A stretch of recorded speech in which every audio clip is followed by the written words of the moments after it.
Sisi Waislamu ni kutukanana, atoke mtu hasa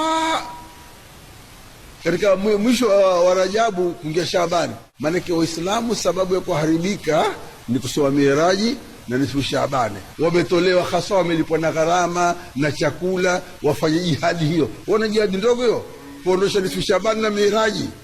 Basi wakaeleza hiyo tu. Kitu gani? Miraji ni kitu kimepatikana, kiliopatikana kikielezwa pana kosa gani?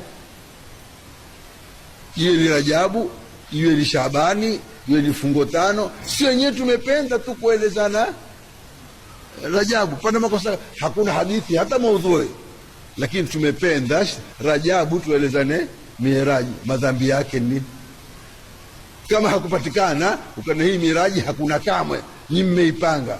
Je, ikiwa kuna ulama umenena kuwa ni Rajabu ni 27 kwa sababu ya mtume amefurahika na Mola wake, na si tufurahike na mtume wetu kama alifurahika na Mola wake, madhambi yake kwa mtume amefurahika na Mola au mtume alikasirika?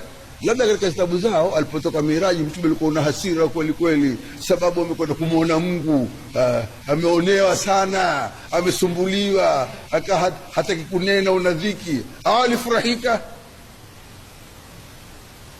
Hii ndio tuona tabu.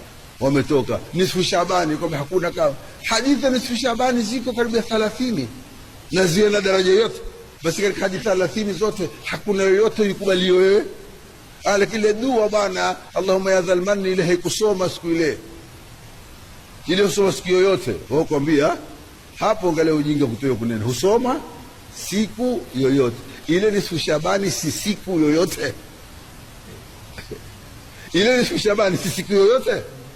Sasa usia nini? Wewe mwenyewe umenena husoma siku yoyote, na katika siku yoyote mwa nisfu Shaabani tumeisoma pale, kosa liko wapi?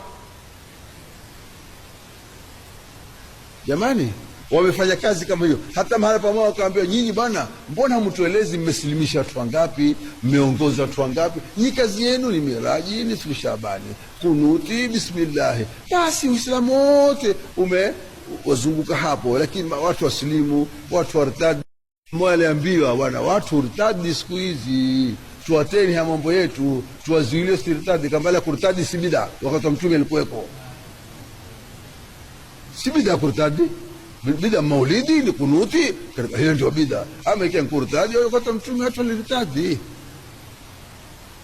Hadi kama hiyo basi, na mengi tufanye, tuweke ni nguvu ya kupambana na maadui yetu. Qur'ani imetuambia ashiddau ala al-kufari ruhamau bainahum. Sisi kinyume, ashiddau ala al-mu'minina ruhamau ala al-kufari. Utamwona hawa walimu zetu wakimwona Muislamu hamsalimii, lakini tumemzungumza na kafiri, wathanii, rafiki na kuteka na yeye, mbona msalimu ile? Kama ule msabida ule kafiri abudu masanamu, mushriki ambao huikojolea mwenyewe, ule ni rafiki yake. Lakini ule aswalio na afungao na asoma Qur'an, ule hafaita kusalimiwa. Kimsalimia utapata madhambi. Hii ndio tufuatilia hapa kwetu, usenge mahali pangine. Uzungumza na soko Uislamu na wakateka nao, na ukiona meteka nawe, basi wa idha ra'aitani yuballithi barizatan fala tadhunnanna anna allaytha yabtasimu. Ukimwona simba ametoa meno nje, hateki, ndio ni una hasira. Simba alama kwa hasira hutoa meno nje. Ukimwona simba amefunga mdomo, ndio una furaha. Ukimwona huteka, ndio una hasira. Na wao ukiona huteka, kuna lengo watakutoa. Ukiona wana hasira, huwa hakuna neno. Ukiona wana hasira kweli kweli, hakuna matatizo. Lakini ukiona wana furaha, watakutuzamisha.